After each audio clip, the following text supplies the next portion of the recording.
আসসালামু আলাইকুম রহমতুল্লাহি ওয়া বারাকাতুহু। যারা ভিডিওটি দেখছেন শেষ পর্যন্ত দেখে যাবেন। তো যারা ভিডিও দেখছেন তারা রাসূল সাল্লাল্লাহু আলাইহি ওয়াসাল্লামের গুরুত্বপূর্ণ কয়েকটি হাদিস শুনে যান। 1 নাম্বার, যে ব্যক্তি ফজরের নামাজ ছেড়ে দিবে তার চেহারার উজ্জ্বলতা দূর হয়ে যাবে। 2 নাম্বার, যে ব্যক্তি জোহরের নামাজ ছেড়ে দিবে তার রুজির বরকত কমে যাবে। 3 নাম্বার, যে ব্যক্তি আসরের নামাজ ছেড়ে দিবে তার শরীরের শক্তি কমে যাবে।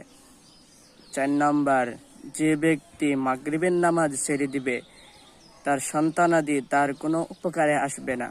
5 নাম্বার, যে ব্যক্তি এশারের নামাজ ছেড়ে দিবে তার নিদ্রা ও পরিতৃপ্তি নষ্ট হয়ে যাবে। ভিডিওটি সবাইকে দেখার সুযোগ করে দিবেন।